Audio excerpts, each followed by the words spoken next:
Okay, in this video, we are going to start in line 702, which is on page 6 of your booklets. And we're going to do 2 pages of Latin, but I'm going to warn you before we start, these are 2 very difficult pages, 2 of the most difficult pages in the IB texts, because there's lots of textual variation and also bits of historical context and mythological context that you need to understand as we go through it. So just bear with it as best that you can. So we start with this phrase nec non, which means literally nec non means nor not. Okay, therefore, another way of translating it would be also, or to, or as well. Okay, and this is a literary device known as litotes, which is where you deliberately understate something. So instead of saying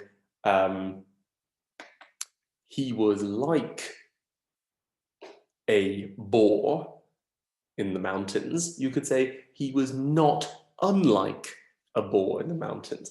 And, you know, that makes it seem like you're really, in effect, you're actually emphasizing more the comparison. And here Vergil is perhaps emphasizing more the thoroughness of Mezentius's killing spree, right? This is his aristeia, as we discussed in a previous lesson, his moment of glory in battle before he dies. Okay, so what we need to do is, if we go back to the previous bit of Latin, right, we had this idea of him killing people, basically. This idea of sternit humi, he laid low on the ground. And we need to apply that again here.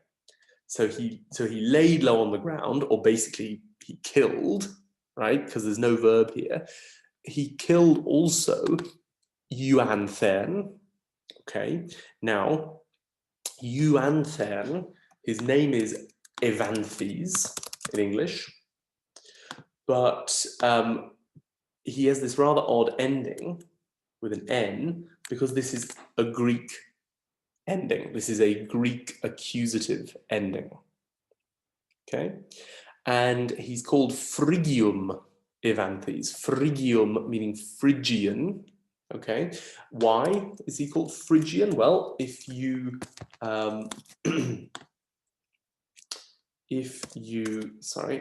look up a map of Phrygia. So here is a good one, right? You can see Phrygia is in what we would call central Turkey. And if you recall that Troy is in northwest Turkey, Phrygian is basically telling us that he's a Trojan. He's one of Aeneas's Trojans, okay? So Mezentius kills Phrygian Evanthes, and he kills Mimanta. Now this is another Greek accusative. Okay, his name is Mimas or Mimas, genitive Mimantos, and this is the Greek accusative Mimanta. Okay, it's a third declension noun.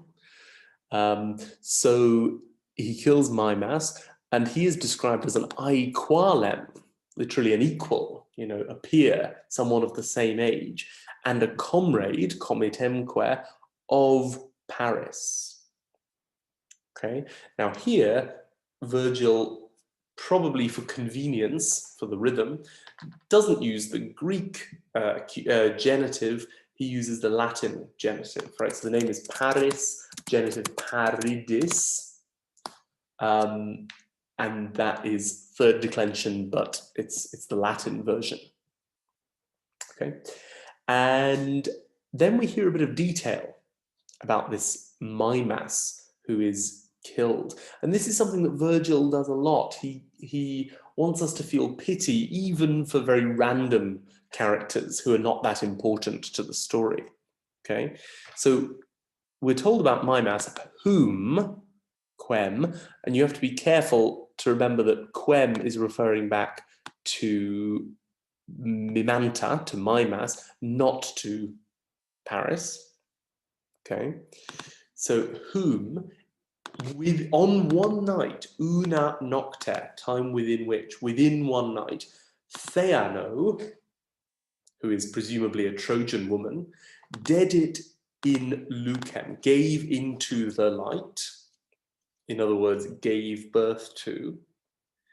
And then we have this ablative phrase, genitore amico, with amicus as father.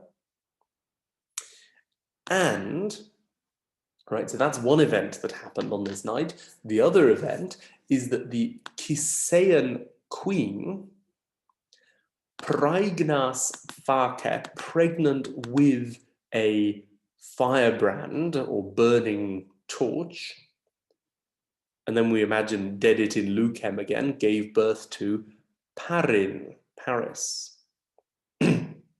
Okay, now, there's lots of things that we need to unpack there, to explain there. One thing is, who is this Kisaean queen?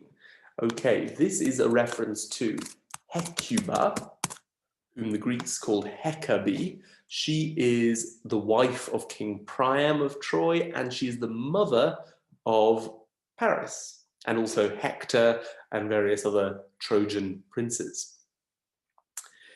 And she's called the Kisaean queen because her father was called Cisseus. You can see I've put a note on this on the right here, Cisseus, Cisseus. So that's one thing.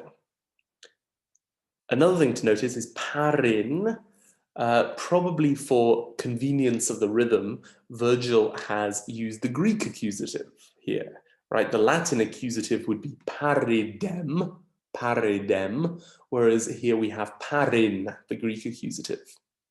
Okay. Next thing, why is she described as pregnant with a firebrand? Okay, Vergil is basically, he's alluding to, right? This is an allusion. He's alluding to or referring to a myth about Hecuba, and he's really squashed that allusion. He's contained it within just 2 words. And the myth is that when Hecuba was about to give birth to Paris, she had a dream in which she was actually pregnant, not with a baby, but with a firebrand. And the interpretation that was given of this dream was that her son, her human son, would grow up to destroy his city, which is the city of Troy. And so the baby, Paris, was left to die on a mountainside. And then, as usually happens in these stories, he actually survives. He returns to Troy eventually, and he does in fact bring destruction on Troy through the Trojan War. So that is what Vergil is alluding to here. Next thing to notice is that there is a textual divergence here, or a textual variation here, which is that this word genitore can be spelt genitore, or it can also be written genitori, right? And this confusion happens because we have lots of different manuscripts that survive of Vergil's Aeneid, and in some of them you have genitore, and in others you have genitori. And we don't know which is the original one that Vergil himself wrote, right? Because we do not have Vergil's original text, right? In the sense, we don't have the papyrus on which Vergil himself originally wrote. We just have lots of different copies of copies of copies, that kind of thing. So occasionally you get these divergences or differences. the difference in meaning is pretty small. If we use genitore, then this is an ablative phrase, with amicus as father. On the other hand, if we use genitori, then it's a dative phrase. So it would mean that Theano gave him into the light to his father Amicus. And we don't know really which one of these is correct. And the IB are allowed to use either spelling in the exam. Okay. So, you know, Vergil has told us in line 703 that these people, Paris and Mimas, are the same age. And he then says, actually, they are exactly the same age. They were born on literally the same night, right? Theano gave birth to Mimas on the very same night that Hecuba gave birth to Paris. That is the point of this statement. Okay. Now, let's go on to the end of the sentence. Paris, occubat, lies low, lies in death, urbe paterna, in his paternal city, in the city of his fathers, which is Troy. We have to imagine a word like in here, in urbe paterna, which Vergil has omitted because the ablative case of urbe paterna sort of expresses that. Okay, but the Laurens ora, the Laurentine shore, holds, habet, ignarum mimanta, unknown Mimas. Okay, and notice that here you have asyndeton, right? The lack of a word, the lack of a conjunction like said, meaning but. And that asyndeton really emphasizes the contrast between Paris's fate and Mimas's fate, right? Paris is the one who was a firebrand, metaphorically. He was the one who brought destruction on his city, and yet he gets to be buried at home, whereas Mimas ends up in some foreign country where no one knows who he is. Okay. Now, so this is giving us a sense of pathos, a sense of sympathy for Mimas, really. Now, there is another textual variation here. We won't see very many after these 2 pages. And the textual variation goes like this. In the version that I've printed here, right, we have parin, then a semicolon, then Paris. There are other manuscripts where instead we have parin, then the verb creat, okay, and then the semicolon there. So those are 2 alternative versions. If we choose the version that I printed here, then what you get is Theano gave birth to Mimas on the same night that Hecuba creat parin, creates Paris, gives birth to Paris. Then semicolon, then occubat, he lies low, urbe paterna, in his paternal city.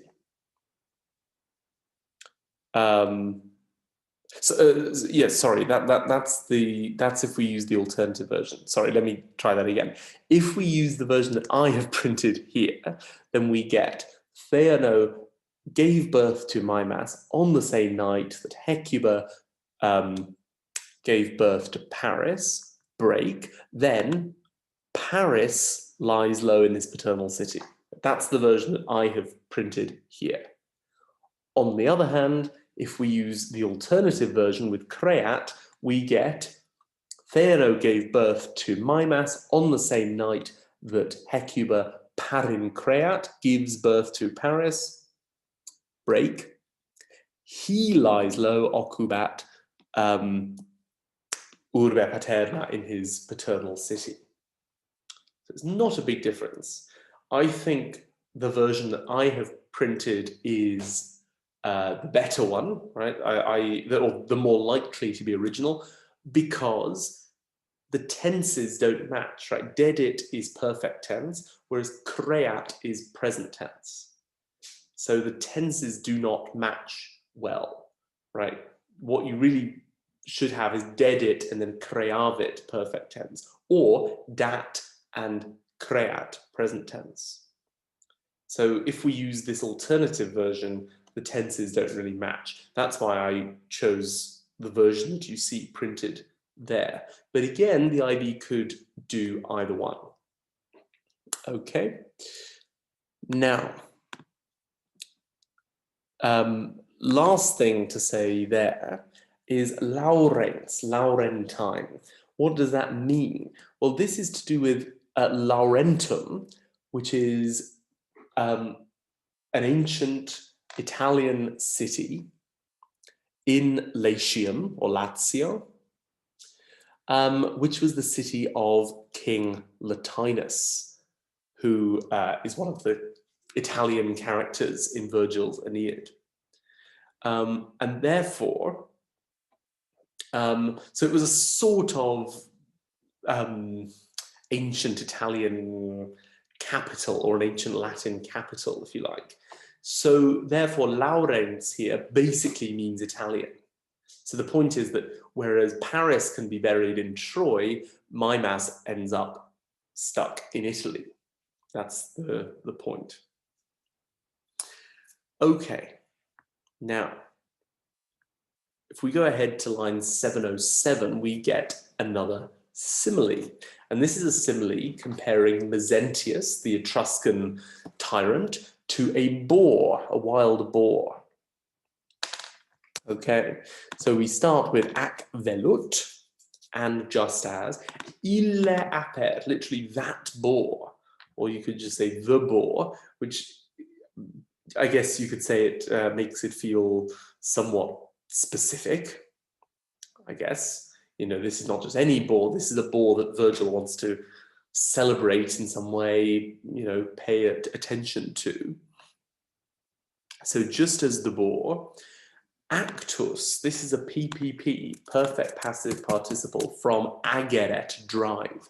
So having been driven, de montibus altis, by the biting, ablative singular, morsu, from morsus, which is fourth declension, of dogs, so canum is genitive plural, third declension. Okay, and then we have the word whom, quem, and this is referring back to the aper, the boar.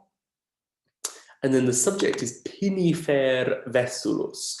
Now, Vesulus is a mountain in Liguria, where the river Po has its source. And Pinifer literally means pine bearing. In other words, which produces lots of pine trees.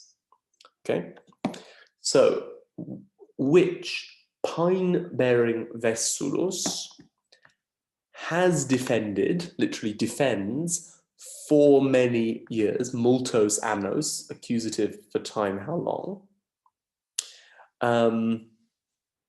and quer, and we could translate quem again, and whom, the Laurentine marsh, Palus Laurentia, nurtures, pascit, or we could say has nurtured, multos, this is short for multos annos again, for many years, with, so now we have an ablative phrase, with a silva harundinea, a reedy thicket. Reedy in the sense of full of reeds. And I was also going to say about this, yes, there's another small textual variation here. Pascit is sometimes written pastus, meaning a meal, but that doesn't really make grammatical sense here. So that's normally ignored as a possibility. Okay, then going on, postquam, after, ventum est, there has been a coming. This is an impersonal verb. Really, it's just the same as venit, but perhaps more convenient for Vergil in terms of the rhythm. So after it has come, inter retia, among the nets, it stops, substitit, and roars, infremuitque, fiercely, ferox, and bristles, inhorruit, right? It makes its hair stand on end, armos, along its shoulders. Okay, this is what is called an accusative of respect. So armos literally means with respect to its shoulders. Like if you want to say, I have a pain in my tooth, in Latin, you would say, I have a pain with respect to my tooth, dentem, accusative case. Okay, and remember, arma, meaning weapons, is different. That's neuter plural. This is masculine, masculine plural, armos, or in the nominative, armi, those are shoulders. Okay. Nor, neck. And in this line, we have to imagine a word like est at the end. Nor is there for anyone, cuiquam, dative case, nor is there for anyone courage, virtus, to rage, irasci, deponent verb, present infinitive, in the sense of to attack, or there, to accedere, to approach, closer, propius. And propius is the comparative form of proper, so closer.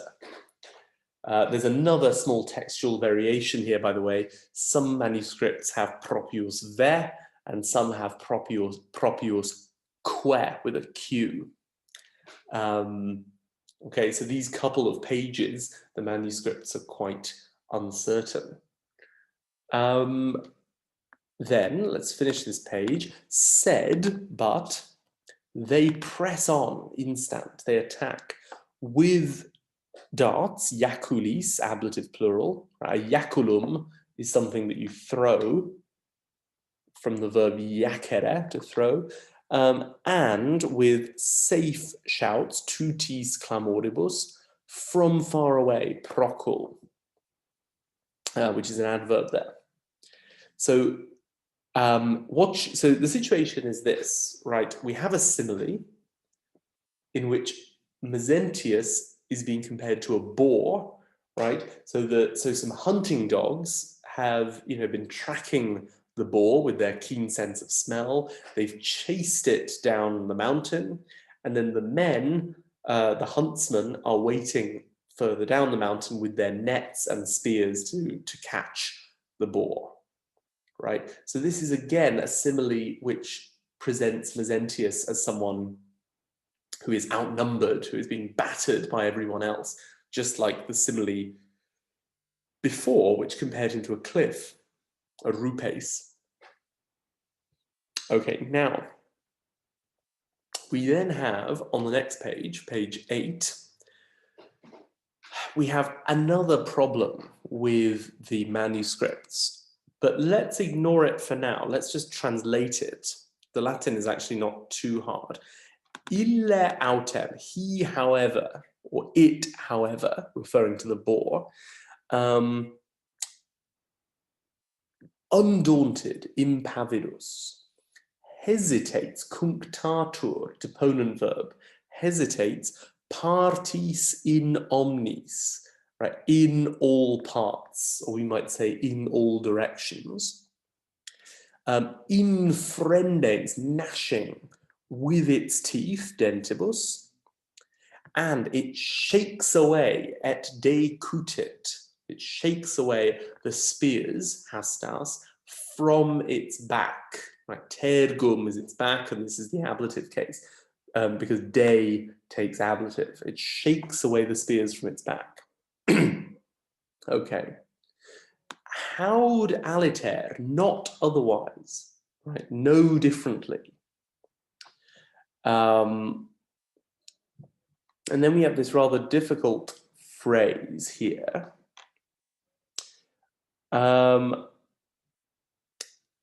Now,